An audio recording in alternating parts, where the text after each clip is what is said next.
So there's a little story behind this reel in that it used to be my dad's up until very recently. Sadly, he died in January, and when we went through his fishing gear, this was one of the reels that was in there. On first appearance, it looks like a Mitchell 300, but actually it's a Mitchell 330. So the Mitchell 330 differs from the 300 in that it has a finger dab bail.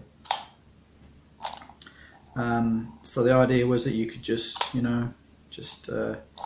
have this very convenient finger dab bail, and it was all very modern and automatic.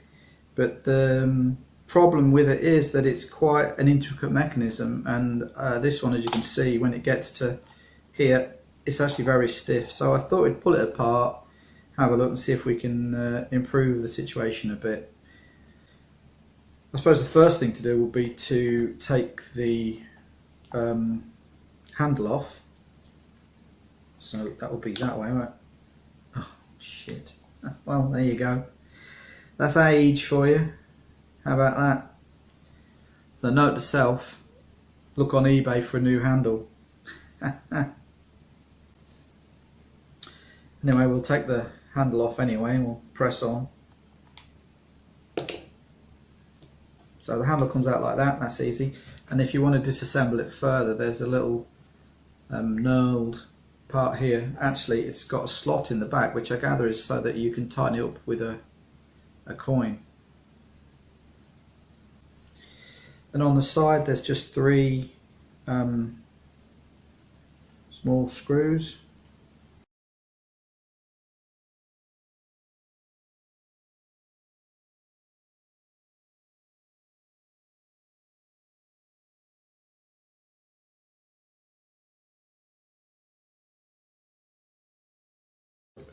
Before I started this job, I did do a little read up on it, and I discovered that you do have to be careful because of tiny shims in here. Apparently, the Mitchells are put together with some precision.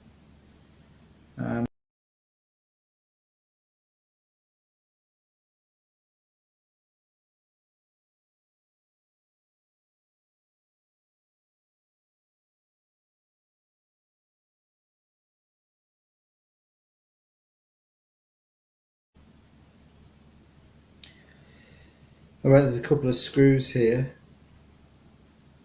Looks to me like they hold this plate in place.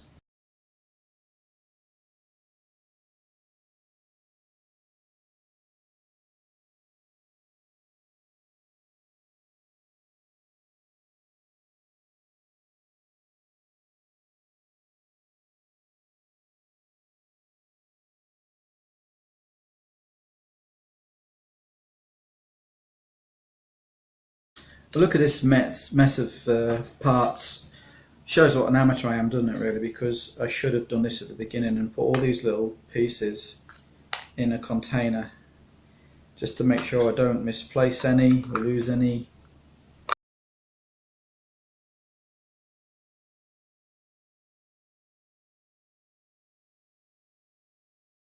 And then the finger dab bail mechanism is under there. And you see, you can't put it back, you have to rotate it for it to go back. So you can't just click it back, it won't go. It'll only go on the rotation.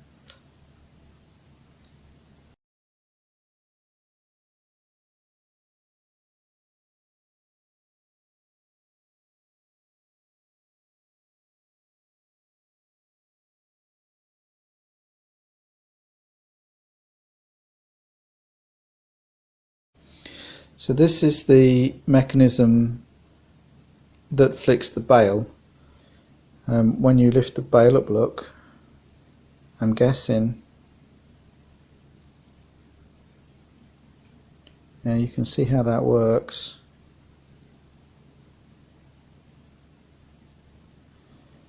And I noticed on the back of this plate, that's the way the plate sits in there. Oh, out of focus there.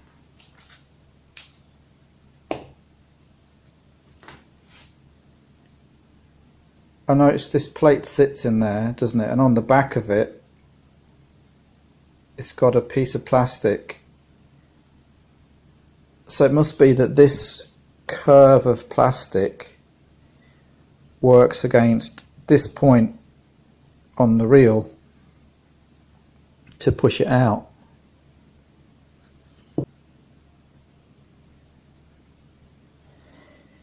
Now that looks very fiddly with lots of little springs in it to me. I don't really fancy taking that apart. I wanted some shims here as well. We'll give it a good clean up though and see if that helps. So before we finally clean this all up, we should just take the spool off. There's a couple of shims in there that got to come away, look. And so there's a couple of copper washers and a Teflon washer by the looks of it, and then or shims, they're shims really, aren't they? And then some kind of tabbed washer. Oops, drop that. Got a tab on it, I don't know if you can see, so the position matters. I think the tab on this washer fits in this little hole there. Oh, and there's a tiny brass shim in there as well. And then this should just come away now. There we are. And I also noticed this this little locking mechanism here. I think it's for locking the bail arm down. It's very stiff though. Anyway, we'll clean it all up and get back to you.